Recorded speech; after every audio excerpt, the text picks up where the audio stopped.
I'm Brick Smith, and welcome to Forever Sorting with Kevin and Hinkle. Right there. Didn't get a special name. Kevin, welcome aboard. Glad to see you.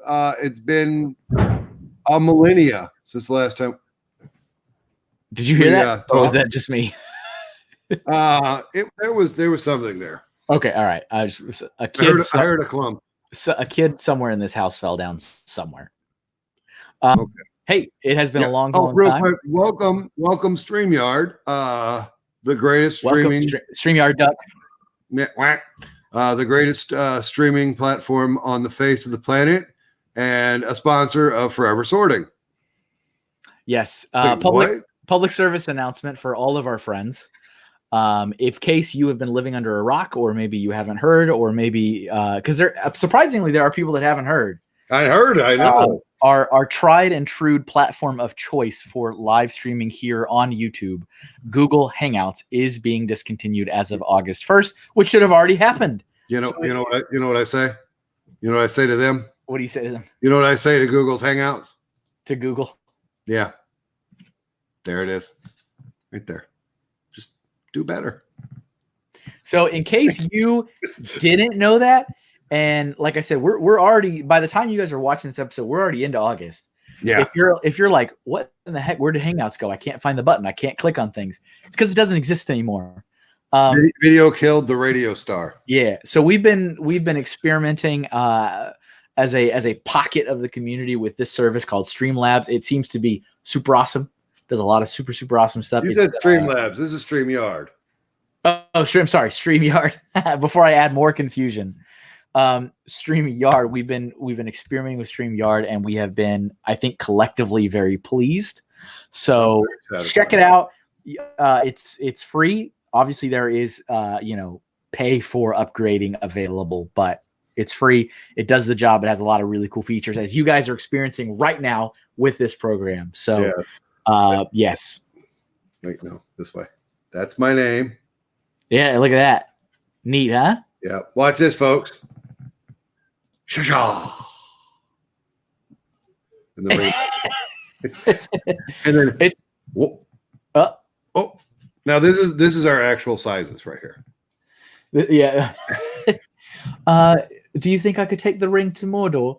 I'll be the Hobbit over here. Yeah. So, but yeah, it's a good service. So if you guys are looking for a replacement for Hangouts, check out the duck. There. Oh, there. Was my finger up my nose then? Kevin's got the duck on him. I got the duck. So hey, welcome back, guys. We're here. We're ready to keep going for another exciting episode. This is awesome. So before we dive too much into today's episodic tale, yes, we are continuing the story. So all of you guys that have been patiently waiting, thank you for your patience. We did. Kevin, we really, I personally enjoyed those two specials we did prior 2 weeks. I think they definitely. I'm so glad that we were able to give a service to the community. Yeah. Specifically with the Brick Fair Virginia one, with the schedule. Yep. And the map. Yeah. I think you did a great job on that. Thank you. Yeah. I'm very proud of you. If any of you guys were confused, hopefully you caught that, so we can walk through a little bit of the insider information for the show. But thank you, Julian. I appreciate it. So yeah, let's hammer this intro out of the way real quick. Do we have to? I think we should. I think we should do a long one just for Reed. Well, welcome back, Reed, and everybody else. Thanks for joining us for another episode. As my partner in crime, Julian, aka Brick Smith, has already told you guys, my name is Kevin. If you guys have any interest in finding a little bit more about myself, you can find my website at kevinahinkle.com. You can also, find me on social media at Mr. Kevin Hinkle. If you want to just follow my work as a freelance artist, you can find me on social at Mr. Hinkle Draws. That is also the name that I have floating for me. That's my YouTube channel here. Another thing I want to mention, Bricks in the Middle. Bricks in the Middle is a comic series that I make for Lego fans, about Lego fans. Shaboom! New fun fact: at the time of today's recording, a new comic just went out. It was phenomenal. I love it. Everyone is based on a true story. I had a very similar. I wasn't questioned as hard, but I walked away and I said, I got to get both. And I said, I can't budge on this. And I was with her, and it's like, I feel like a terrible person, but I had to do it. Do you feel like the laser vision eating into your soul? She's like, oh, but look at this one. You've always wanted this one more. And I was like, yeah, but I can't pass. But I need both of them. I'll go without eating for 2 days. Can we get a zoom in on me? What? I said I'll go without food for 2 days. She's not going to make me, though. I don't believe you.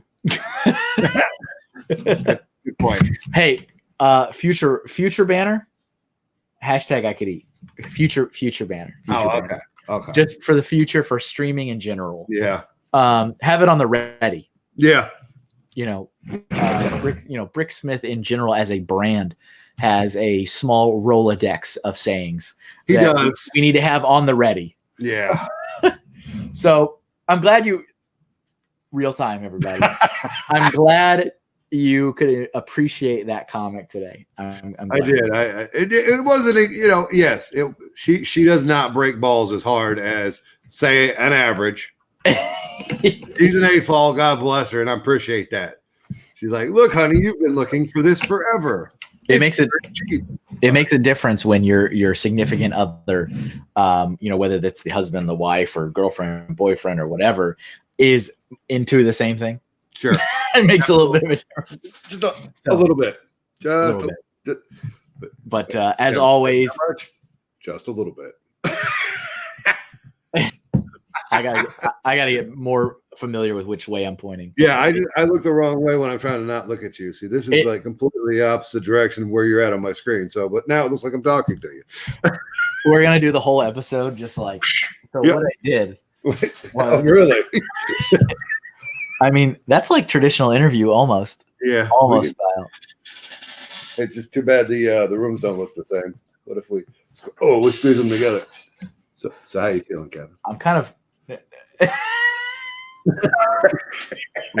You know what? If we really got our act together, and we could make something amazing if we really we both got the same color drape and put it up. Well, you can go get these curtains at Walmart. They're red. And then adjust our table so we're kind of at the same height, or at least cameras. Guys, have to be because I'm much bigger than you anyway. I mean, guys, you're getting a sneak peek at our creative process. Yeah, we usually do this in pre-show or post-show. We don't ever do it in the middle of. No, in the middle of intro. Yeah, we're a little more professional than that, Kevin. A little bit, but if you guys aren't already familiar with the comic, though, you can find that at bricksandmill.com or on social media at BITM Comics, and definitely appreciate the support there. There is a merch store on bricksandthemiddle.com if you have any interest in purchasing stuff. Finally, last but not least, but they do have big boy sizes. They do have big boy sizes. Yes, on Bricks in the Middle, right? That's what you mean? Yes. Yeah, because that's through Printful is the service we use on that one. So Bricks on the Dollar. I want to mention that's the final aspect of the Trinity, as it were. I design Lego inspired T-shirts every month with Clutch from Bricks on the Dollar. If you'd like to look into that, head over to bricksonthedollar.com, find out more information about these shirts. And the way it works, $20 a month, get a shirt designed by me, sent to your door every single month. If you're not into subscriptions, if that's not really your thing, you just want to get a certain style. If you're patient and you can wait 6 months, you can find the individual styles on Amazon. There's links also on bricksandthedollar.com for the Amazon store. But yeah, there is more. So there's a perk. Not only the Amazon allows us to have a couple other color options for the shirt if you didn't like the one we chose. for the subscription. There's a couple other color options, and then on Amazon we also have the ability to have women's cuts and children's cuts. So that's a perk for. What were you talking about? There's one more thing. I don't know. If you go to Bricks on the Dollar, you can go get some shirts that are back stock that they have. Right, and that's that. I mean, maybe at the time you guys watch these, they might all be gone, but we do have. Oh, that is true. We there's a very so what we here again a little bit of the secrets. When we get the shirts screen printed locally through the subscription service, Chris will usually round up a couple of the numbers of sizes just to even out the order. We're not talking about a lot of shirts, but just a couple, here or there. And we've kind of been backlogging a few. And so we made an announcement. He made an announcement. I shared it not that long ago, a few days ago, saying, hey, here's some extras. I'm going to put it on my Bricklink store. And I think he's already sold half of those. So we'll see. Yeah, man. But yeah, so that's there too. So maybe they're still there, maybe not. But if you have an interest in checking that out, there's a link down there. BricksOnTheDollar.com. Whoop. So look at that. Isn't that awesome, guys? StreamYard. Right here. Yeah, hang on. I'll get you there. Hang on. There you go. Boop. Isn't that great? Wait, how do I want to box it? How do I box it? I can't. I got to get used to the reverse. Yeah, it is definitely reverse. It's yeah. It's like playing one of those, airplane games where your controllers are reversed. Yeah. So you're like, oh, wait a minute. So yeah, there it is. I love it. There we are. We're here, everybody. Hey, everybody. We made it through the storm of the Google Hangouts going to the depths. We battened all the hatches and we got through it, everybody, ladies and gentlemen. We did this. We did the damn thing. We did the thing. So as we've mentioned before, the episodic tale that is my career is honestly truly coming pretty close to the end. That being said, I'm sure we still have probably 20 episodes to do, but it's getting close to the end. We are currently operating and thinking in the later half of 2011 to 2012. So this is year 7 for my career out of 12. Yes. We've talked about my first trip going to Billund and visiting the homeland. We've talked about my first Lego fan convention ever, which was Brick Fiesta in Austin in 2011. We've talked about my ascension through the Lego retail channels, moving to the corporate office in Enfield, Connecticut, a little bit of getting acclimated to an office culture and the headquarters there. And so now what we left off last time. Actually, bringing not only getting acclimatized to the office setting, but truly rebuilding your department from the ground up. That is very accurate. Because, I mean, an empty desk. Yep. On a pallet. Yeah, exactly. With a banker's box. A department. No. Yeah, exactly. Pretty amazing, actually, when you really think back on it. Absolutely. So when I left off in our last episode, which was, I know, a few weeks ago, guys, it was before the live episode for 72 Hour Stream. It was before Brick Fair, Virginia. It was before Bricks of the Six. So you guys have been waiting about a whole month. By the way, officially at this point, we have crossed over the 52 episode 1 year anniversary. Congratulations, Kevin. I appreciate you. Couldn't have done it without you, Kev. Thank you again for what's the right way to say this? Peer pressuring me into it. I thought it was more like making a phone call. Might have been that. But I appreciate it. I do still to this day. I find it. Sometimes it catches me off guard because the people that I truly appreciate you guys that are listening to this, and you will find me at an event and you know way more than I think you should know about me. That's kind of like, how do you know that? So obviously they're all your friends now. We're all on the Christmas card list at this point. There it is. So, but thank you for all of you guys for sticking with it for a whole year. Thank you, Julian, for being here for a whole year. And you know what? I as I've said when we started this, I just hope that you guys are getting something from it, whether it's just entertaining, whether you are in some way being educated, maybe about that ominous red box that you just know spits out Lego pieces that you like. Maybe there's a little bit of the peek behind the curtain. Maybe you actually genuinely have an interest in hearing my up and over and out roundabout way of going through my career. But I just hope you get something from this. That's the hope. You know, and it's fun. We've had special guests in Kevin's life on throughout the time. I find it interesting to hear them enjoying the same story or a story that Kevin forgot. Yeah, and they bring it up, and to see the delight in their eyes that they're able to tell this story to who's ever listening. Hell, even if it's just me. Yeah. So yeah, we need to have. We've had guests recently, but we need to have some more guests from my realm. I know. I think we're on the So moving on. Hey, Jim. Exactly. That's the white whale. There you go. Jim, if you're watching this, or Megan, let's get Jim in here. Sorry. Let's do it. Let's make it happen. First name basis, folks. Didn't know him a year ago. God bless him. I love him. There it is. So I took a couple of my own personal notes so I can recalibrate myself to where we are. So we, like I mentioned, we're currently in the fall 2011 time. And then we're leading up to Brick Fair, Alabama, January, February 2012. All right. Just for those folks who care, that is 11 months before I got my daughter a set for Christmas for the first time. And came into the community. Correct. Right? Yeah. Started watching YouTube videos, saw Bricks R&M. That's amazing. Yep. Okay. Yeah. What are you screen sharing or? No, I was researching. I forgot when Martin Luther King weekend is, if it's January or February. It's January. It's the third. It's like what? The third. Martin Luther King Day is the third Monday in January. There you go. Yeah, near the end of January. Yeah. Okay. Because Brick Fair, Alabama, which was kind of where I left us as like the next landmark, I guess, if you will. Mm-hmm. That would have been in that January time of 2012.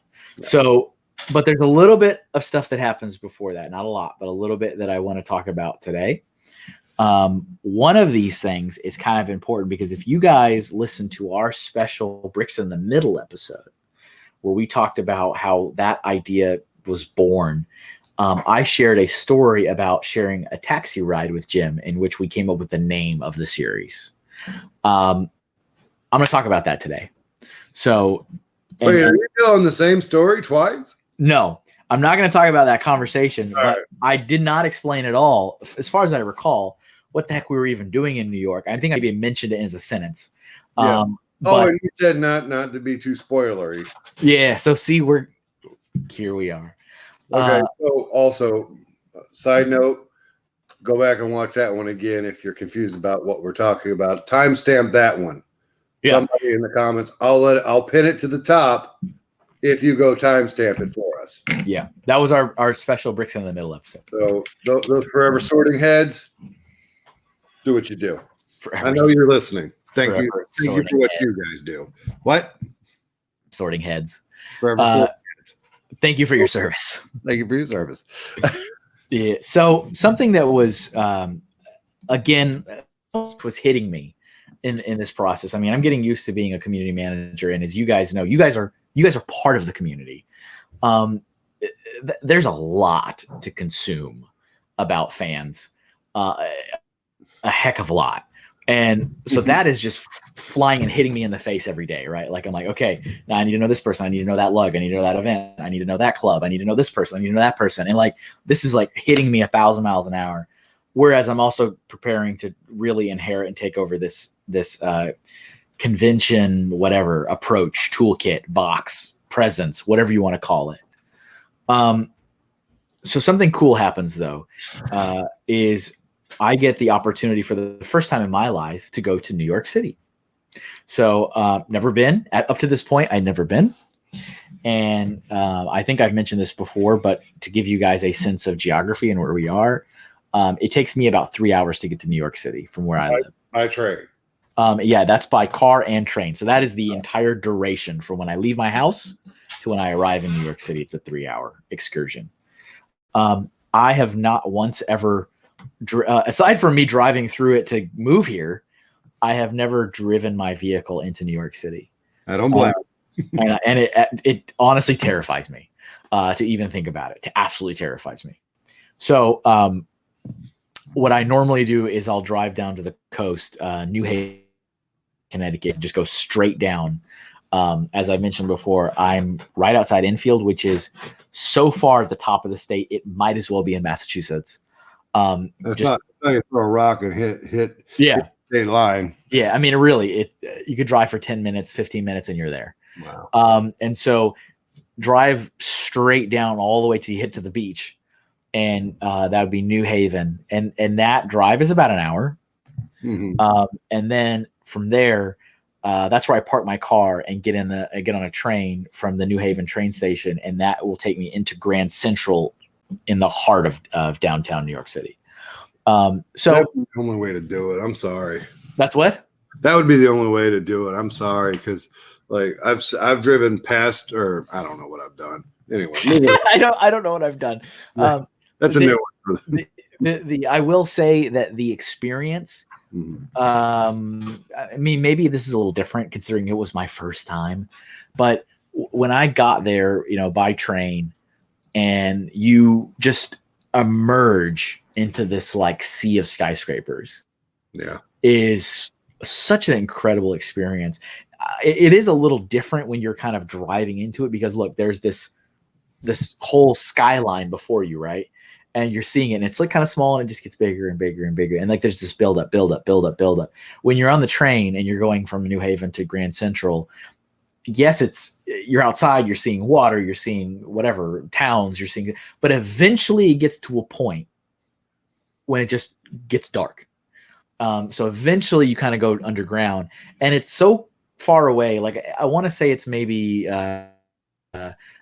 right after Bronx or something like that, and you can't get a sense of where you are. Like this, there's so many buildings that you can't see the sky. Yeah, and then it just gets pitch black because now you're underground, and you're underground for a while, maybe 30 minutes, and it's just black. So you're just seeing like that one white light that just keeps shooting by, and then you finally get there. You get out of the train, and it is legit like salmon run of people. It's just like what? Like you come out and you're like, oh, I am one train of 50 trains.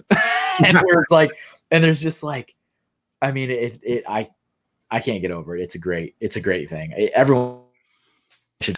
And I come out of there, and you're in Grand Central, and Grand Central of itself is amazing. You come out, and it's got like, everyone's seen the infamous or famous scenes from all kinds of films of Grand Central. The one that always comes to my mind is from the first Avengers film, when the giant alien serpent worm creature just breaks through Grand Central, and then Hulk and Thor are inside. But it's there, it's real, it's awesome. And then you walk up some of the stairs, you take your obligatory photo of like the constellation skyline they have painted, and the giant windows, but you still, aside from ambient light, you still don't see the outside. And you take that first step out onto whatever street, pick a direction. Yeah. Walk out, you open the door, and again, you're in a sea of people. You open the door and you look up, and you are smack dab downtown New York, surrounded with skyscrapers into the sky. Yeah. And you're like, what happened? Mm-hmm. Jim had set up a meeting with the Lego community team, in quotes, air quotes, to meet with DK Publishing. So, real quick, I love DK. I love the books they do. Even before I realized they do the Lego, DK is like, I'm a super fan of DK. Yeah, they super high quality with what they do. They're originally a UK based book publisher. Obviously they're worldwide now, but they have a office in New York City. Surprise. And so, Jim had been speaking with them about the Lego books that they're creating or have already created or want to create. And he said, hey, do you think our conversations would, work a little better if we met in real life and had the opportunity to meet each other? And, he said, you can come visit us in Enfield, or maybe we can come visit you in New York City. And so they said, oh, sure, you can come visit us anytime you want. And so, Jim, he asked me what my schedule was looking like, and we carved out a day. I want to say it was a Friday. That seems like it would have made sense. And we, hold on one second. So, they carved out a day, and then Kevin. Okay, sorry. Kevin back. Are you back? Oh, yeah, I'm back. Sorry. Oh. You can hear me. Yeah. Okay. Yeah. And so we carved out a day. I think it was a Friday. And Jim came pick me up from I never been, so I didn't even know the protocol. I was like, where do we go? How do we do this? I'm totally the Padawan, And so he came, picked me up from my home. We drove down to New Haven, took the train, and it was a great 3 hours because we did a lot of talking about how's the job going, all the questions I have, and I had no end of questions. I imagine, yeah. I have you folks may not know this, but when you get Kevin on a FaceTime or a phone call, he can go for an hour without even trying. If you need me to, I can. Wow. And the thing that always amazed me, I'm pretty confident I've said this before. If I haven't, I'll say it again. Every time I had a question about anything relating to the Lego fan community in North America, if it was about a person, if it was about a program, if it was about a lug, if it was about an event, Jim always knew the answer to it. He didn't even hesitate, didn't even need to think about it. Nice. I'd be like, hey, so I got this email from so-and-so in Ohio. And he'd be like, oh, is that so-and-so? I'm like, yes. I was it was truly uncanny. He would always, so, I would build up questions and be like, hey, so what's been your experience working with this person? He's like, oh, that person is a pain because of X, Y, and Z. And I'm like, that's exactly why that person's a pain. He just always knew. So we had a lot of things to talk about, again, as I'm integrating into the community, into the job, into the role, I had lots of questions. And so we had a lot of talk on our way down there. We did spend a day. So, Jim had asked me, have you ever been to New York? Is this new for you? Is this an experience? And Jim was always wonderfully aware that these are pretty significant life experiences for me. And I truly thanked him, as a person, as my boss, for not just being like, hey, we're going to visit Bill and here's a desk, do your work, we're leaving in 8 hours. He never, ever treated anything like that. Yeah. And I know people at Lego that I worked with that were treated like that by their bosses, that they couldn't appreciate the experiences, the travel, the things that are happening. It was just work. It's 9 to 5. You're getting paid. What are you doing? Why would you visit? Why would you go to a restaurant? There's a cafeteria right there. Yeah. You know what I mean? Like they really would grind it, and that it's sad. I think it's sad. Yeah. So he appreciated the fact that I'd never been in New York City. This was brand new for me. So he said, let's spend the whole day there. We'll have our meeting with DK Publishing in the morning. I think it was probably at 9. We'll have our meeting with there. That'll probably be an hour, 2 hours, whatever. And then we'll do, not necessarily sightseeing traditionally, but we will explore some Lego related things for the rest of the day. And I was like, awesome. So,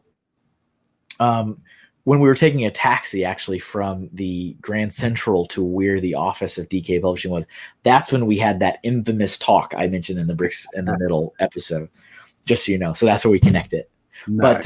But we were there specifically to meet with DK Publishing. So we went over to their office. I do think the meeting was probably about an hour and a half, 2 hours. Mm-hmm. One of the things that I found, super fascinating, just interesting, is the meeting that we had with them. I think there was probably about 8 people in it, of various roles. Like, oh, I am the account manager for Lego on behalf of DK US. I am the DK social media manager. I am the DK, whatever, the person responsible for promoting books, the promotions person. Yeah. Like everyone had a role, right? But we went in there and it was a gorgeous boardroom. I mean, it was like massive boardrooms with like bookshelves all around the room. Mm-hmm. But the bookshelves weren't like a library, but like they'd have like one book, kind of like you would see it on display for sale in like a Barnes and Noble. I like it. So it'd be like the one book, but kind of fanned out on the shelf. Yeah. So I mean, you got books all around you, but it's just like one. You know what I mean? Oh yeah. Kind of like a display of what they have. Sure. And of course, it was not limited to Legos. It was all their books. You know, there was their. Again, I repeat, DK is awesome. It doesn't have to just be Lego. Yeah, I mean, they do Star Wars stuff, they do Marvel stuff, they do DC stuff. I mean, they do some really great books. And so, you know, we were sitting there, and what I found fascinating is that, you know, we get to the reception, very nice lady, you know, checked us in, gave us visitor badges. Everybody was a woman the whole time. I was like, interesting. Like, not once my whole time there, I don't think I ever saw a guy, wow. Which is not, you know, something negative. It was fascinating. Yeah. So we were there, and the receptionist, you know, was like I said, a very nice lady. Everybody in the meeting was a woman. They gave us a very, like, not an in-depth tour, just like walked in a room and said, that's there, and let's go to the, you know what I mean? Like, point and stare. Everybody I saw in the room was a woman. I was like, wow, okay. Interesting. So we went and had the meeting. At the meeting, we talked about who we were, you know. So Jim introduced himself and what he does and what he has done with Lego. I introduced myself, what I do now, what I have done for Lego. Mm-hmm.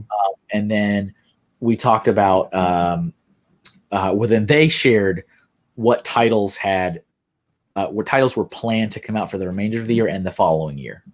So we got a sneak peek at the Lego books that were coming out.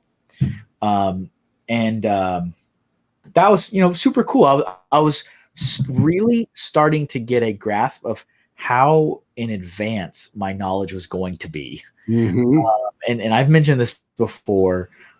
You know, I was always, when I moved to corporate and I was in the community team, my knowledge base for Lego, in terms of a lot of things, in terms of products, in terms of books, in terms of video games, tend to stay 2 to 3 years out in advance. That's kind of where I most of the time operated.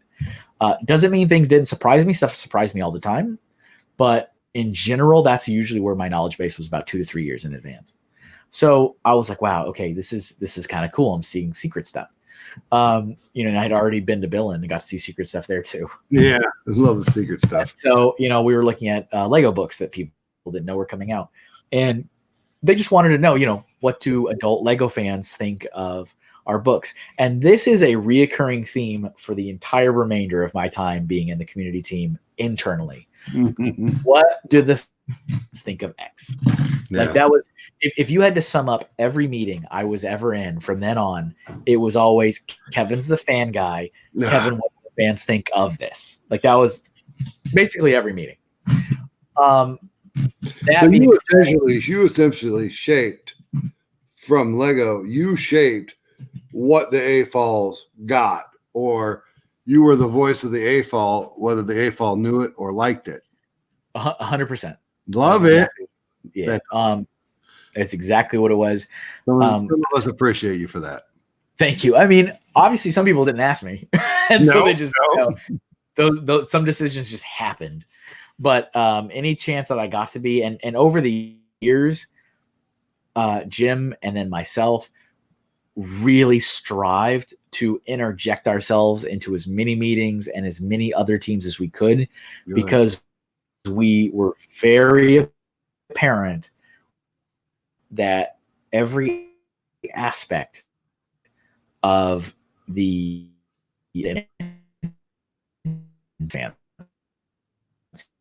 somehow it got better. We were included more and more and more into more meetings and more people.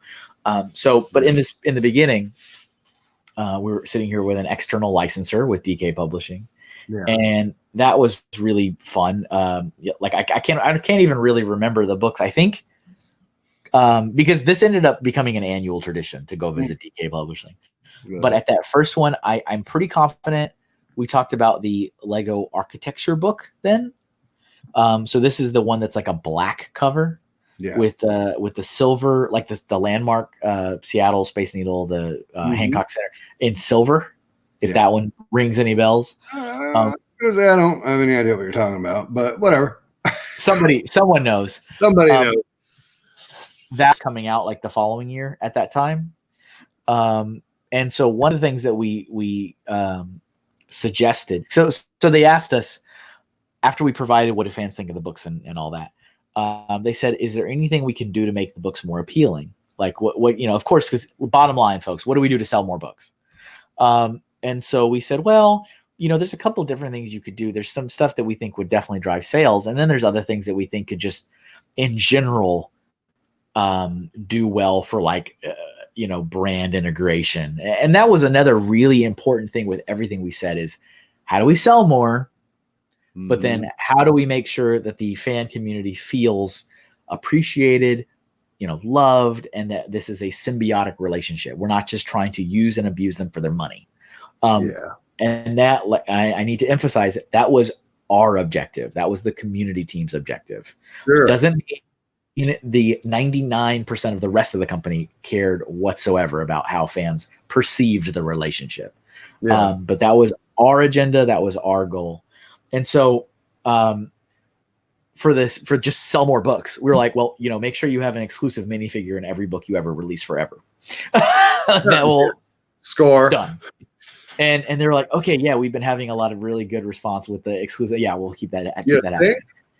By the way, we got our hands on the Toy Soldier CMX series 1 through 10 because the wife needed the Toy Soldier. Yeah, for sure. And there was a DK book with that Toy Soldier on it. Yes, that was the only place you could get it. Yeah. It was the series. It was a special series 10. Was it just like a book about CMFs? Is that what it was? All it was just a story about all of them, including Mr. Gold. It showcased series 1 through series 10, and the only two exclusivity was the Toy Soldier and Mr. Gold, and they were both from a legendary series 10, because that's when the book came out. So they lumped the Toy Soldier in there, and Mr. Gold, of course. Yeah, I remember that. See, I mean, sells books, right? Put an exclusive minifigure in there, it'll sell a book. Yeah. They asked us if we had any, and see here for posterity, folks. I'm saying it now. It's on the internet. It's a record forever. If it ever happens, what I'm about to say, I don't think it has, but you heard it here. The idea was seeded in 2011. But one of the things that we said that they could do that we thought would be a really clever idea is to take the Lego book mold. So back then that was the one part, right, that just opened, and it kind of made the white creasing marks on it. Yep. Since then they've updated the mold, which I think is open. The minifigs can hold it, and you can put a 1x2 tile in the inside of it. But makes it even better. Back then, we said we thought it'd be super awesome if you take a DK book of your choice, a Lego DK book of your choice, and print it on the book mold, the book element. And so in one of the books, you could have a plain classic Bob minifigure, yellow smiley, red shirt, blue pants, but holding the Lego book mold with a printing of a DK book cover on it.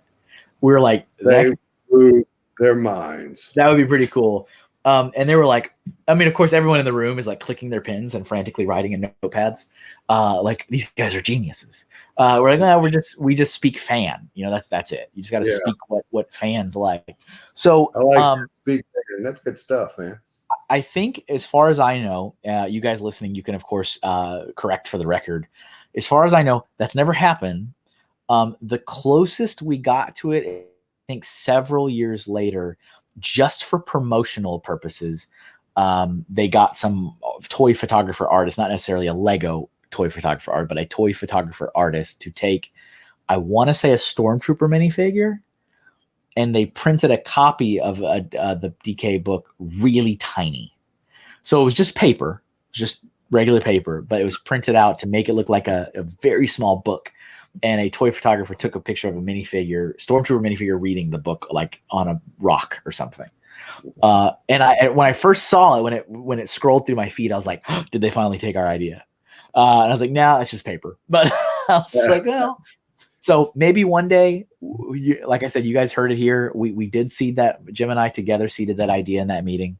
Yeah. We have, as a community, and I'd be amiss not to speak on this. We have seen it in the community on aftermarket have printed on those books. Yeah. So if you want a printed book, you can go out there and find it. Just take the aftermarket or the secondary market. Yeah. And you know, they're there because exactly Lego doesn't do it all. Yeah. And they haven't really, I mean, on that old element, they've printed a few times on it, but not a lot. Yeah. Like they did that. One of the Harry Potter books was printed on that part. The monster book, right? Whatever that is. The one that's alive and like crawls across the floor. Oh, right. So the other thing we talked about, like I said, that was here's some ideas just to sell more things. We talked about what are things you could do to create a better like fancy corporate word, synergy. What do you have better synergy with Lego fans, the Lego company, and DK Publishing specifically? And so our ideas on the table were to integrate fans more. Have fans have fans be more involved in some way with the books. And that could be anything you want. I mean, that could be actually providing content to be featured in the book, like, you know, having a featured article with a member of the community. Or it could be maybe doing some kind of setup. Maybe if they want to do a book signing in a certain, like a Barnes & Noble or something, you could have fans show up with their lug or whatever. Just finding ways to something that we really wanted to put out there. And I think, not to be too full of myself, I want to say that it really did drive their thinking into including fans more often. We saw a lot of really good books that had a lot of involvement from people like AC Penn, from people like Alice Finch, you know, people that we know in the community that were able to be more involved with the books. I want to hope and think that some of our conversations in that first meeting in 2011 sparked them reaching out a little bit more comfortably with fans to include them in the books and include them in some of their marketing efforts. Yeah, that would be awesome. So we did that. It was great. It was awesome. We wrapped that up after a couple hours, and then it was time to explore New York. So, like I said, we didn't really the boogie. I'm sorry. Like I said, we didn't really do like your traditional touristy stuff. But the things that are really important is we went to the Lego store in Rockefeller Center.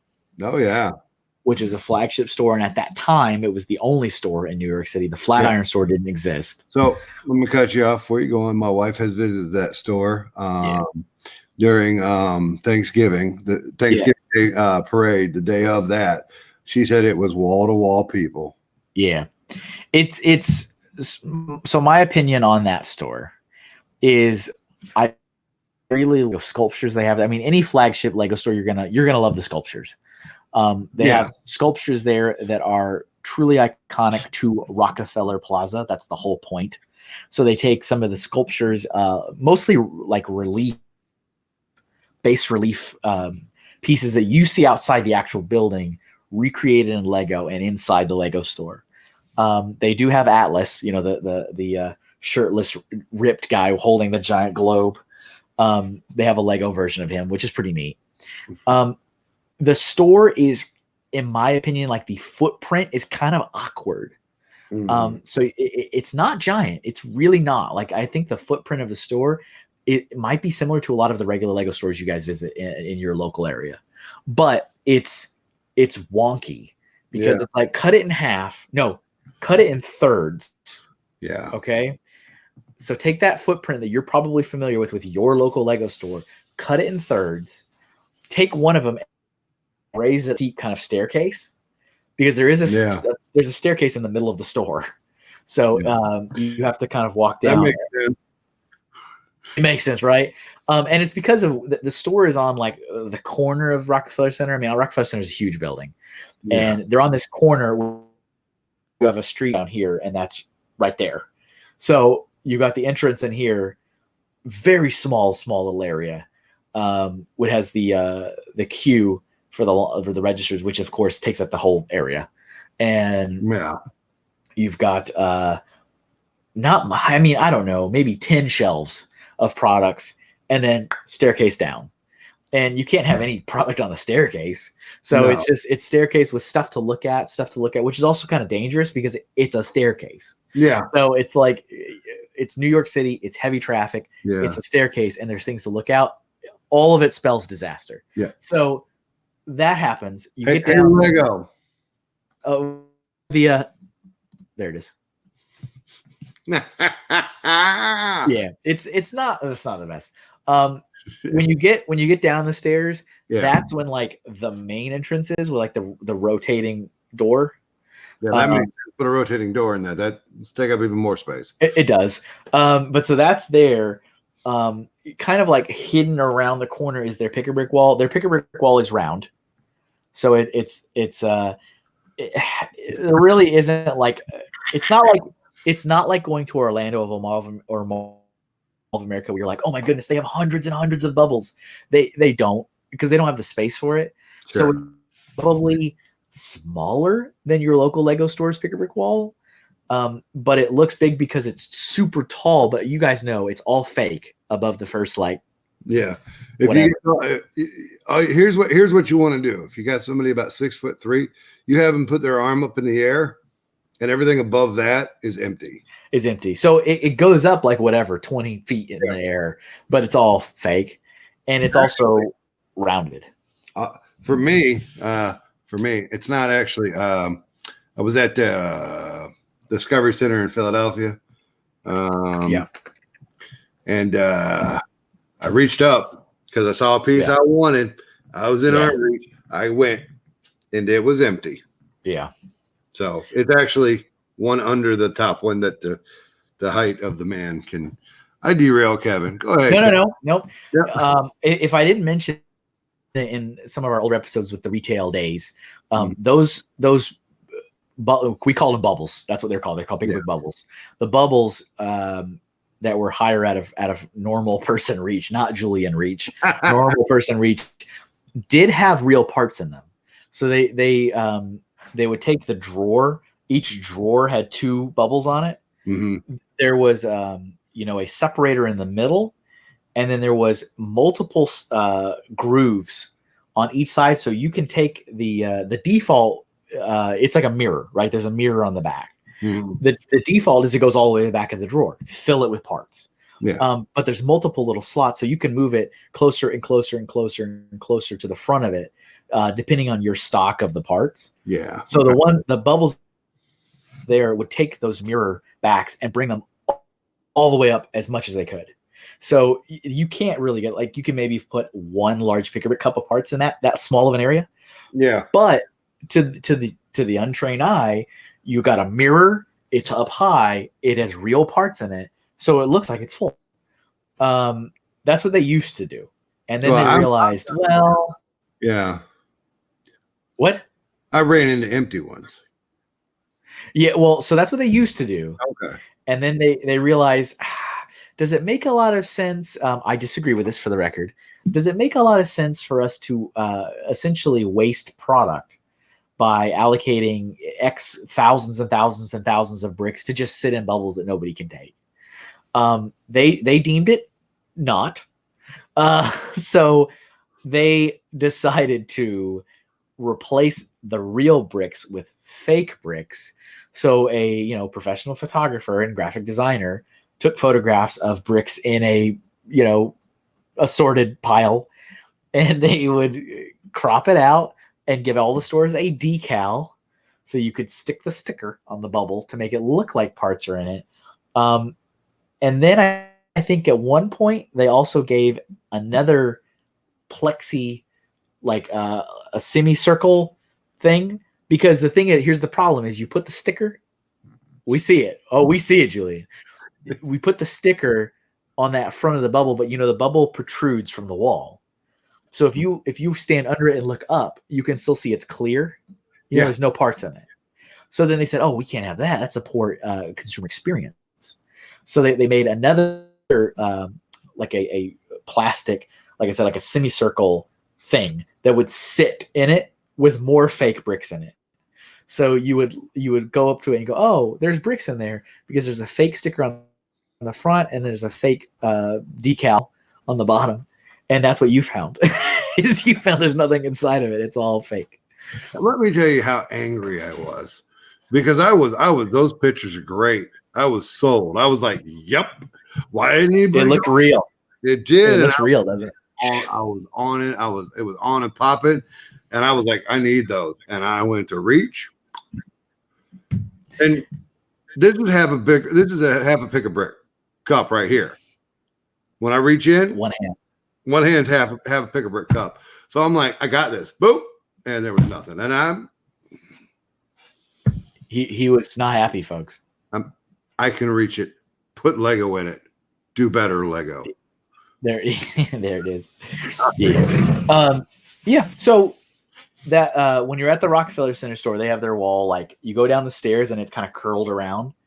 And that bottom section is where most of the store is on the bottom section, most of the product. And then you have another set of registers, or you did. When I went, they had more registers down there. Last time I went, like recently within this year, they didn't have registers down there. So, but when I first went, they had the main registers on that top floor.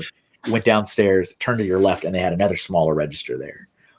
They killed that. That doesn't exist anymore.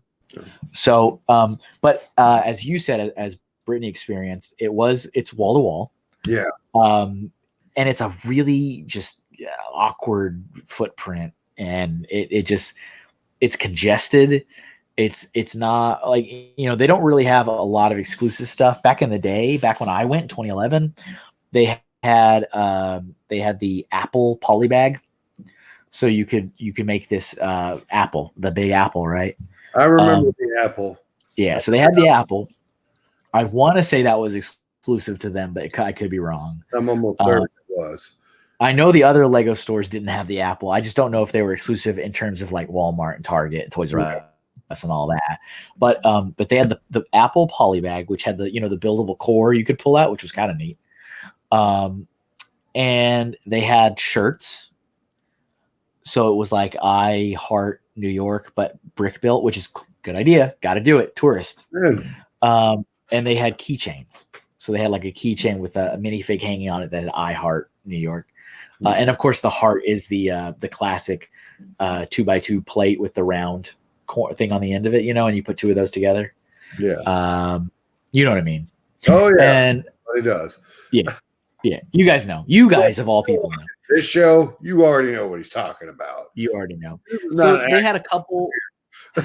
Yeah, they had a couple of those things, and I didn't buy a shirt, but I bought the poly bag. I bought a keychain. The poly? Yeah, I think so. I think I did. That was a long time ago. Imparted it into my collection. Yes, that hands off. Exactly. And so we did that. We talked to the manager, of course, because we're like, hey, we're from the community team. Here's our business card. We came to see the store. We weren't trying to be secretive. We were looking, and we were dressed decently nice because we went to a meeting with a license partner. Yeah. So yeah, I mean, that was a fun visit. We did that. We took photos, of course. But yeah, congested, kind of a funky footprint. It's one of those stores where every time I'm there, I kind of have to go because it's just this obligatory thing you have to do. All right, let me go there. But every time I'm there, I'm like, why do I come here? What was super crazy is I'm pretty sure it was that year. Maybe it was the next year. I'm gonna have to check. Mm-hmm. But there was a time when me and Jim were in New York City visiting the Rockefeller Center store, and totally by accident, we bumped into David Pagano in the store. And we didn't notice him, but he noticed us. Wow. And he was like, wait a minute, like, and it was so like it took him a while to realize it. So like he didn't even like say anything till we were outside, and he was like, hello guys." I was like, oh, like he was just happened to be shopping at the same time we were visiting. Nice. So I don't remember if it was that year or the next year, but it was with both Jim and I in that store, and he was there. If you guys don't know who David Pagano is, go find him on Paganomation. Yes. Awesome dude. Been in the community for years. He's not as loud as some of us. So but he's still a strong part member, hell of a creator in all senses of the word. Absolutely. And, so we did let me look at this. I want to wrap up fairly soon for you guys. Yeah. But let me hit a couple more things that are important. Within Rockefeller Center, after we visited the Lego store, we visited something that I actually, believe it or not, you're not going to believe it. I did not know in 2011 that there was such a thing as a Nintendo store. I had no idea. So Jim knew I am a Nintendo fan. And so he goes, I want to show you. Hang on. Let me get you off real quick. Do you want to know when I found out there was a Nintendo store? When I met this guy right here. Yeah. And it's like, I mean, I guess you could say the same thing for like Lego store, right? We still meet people that are like, there's a Lego store. So I had no idea. I legit had no idea. Granted, everybody, there's only one in the world still to this day. There's only one in the world, but I had no clue that it was the Lego store. And Jim goes, again, a boss that actually cares about his employees. And he was like, I want to show you a thing. It's a surprise. And I was like, okay. And it was just kind of like, a pretty short walk because it's in a different area of Rockefeller Center. And I was like, oh my God, is that a Nintendo store? I was like, I can't breathe. Dear Kevin, you're breaking up. Your video is breaking up. You're very, very chalky, bud. Oh, I'm sorry. We can hear you now. Okay, if it fixed itself a little bit. A little bit. Your voice is there. For you guys that are watching, I'm sorry. Connecticut internet. Amen. Can we get a do better Connecticut internet? There we go. That's a great idea right there, folks. Do better. Do better. I was saying that I was stunned at seeing the store. I'd never seen it before. And it was called Nintendo World. It is no longer called that. But that was now. It's just here. All right. I don't want to get too far off track, but they rebranded and remodeled the store probably about 4 years ago. Okay. And now it's called Nintendo New York. That's a good idea. That gives me this is my reaction to calling a store that used to be called Nintendo World, and it was the only one in the world, to Nintendo New York. Is there more coming? That is my response. That was my response the day I heard that. It still remains my response to this day because I don't understand unless you have patience. So hang on, folks. What Kevin just did there with Nintendo is what you do with Lego all the time. It's very true. Just because you want it doesn't mean it's going to happen, Kevin.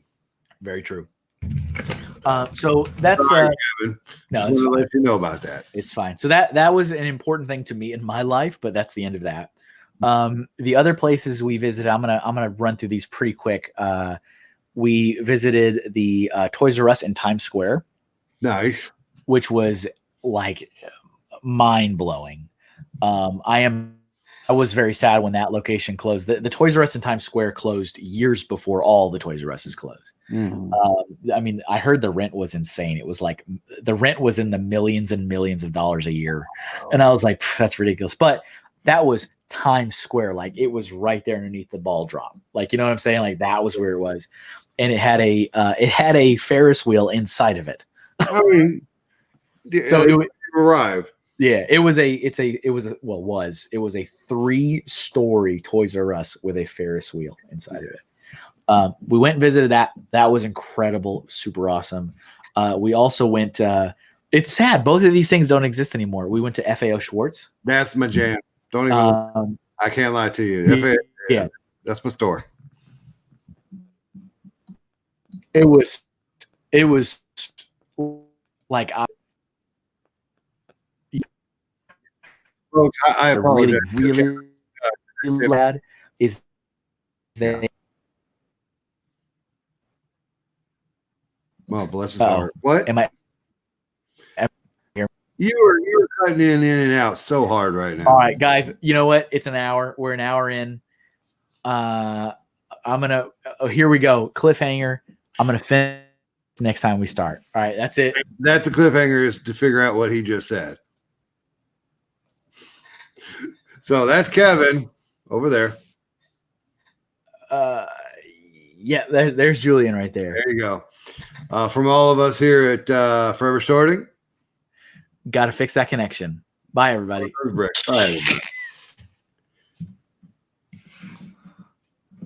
everybody.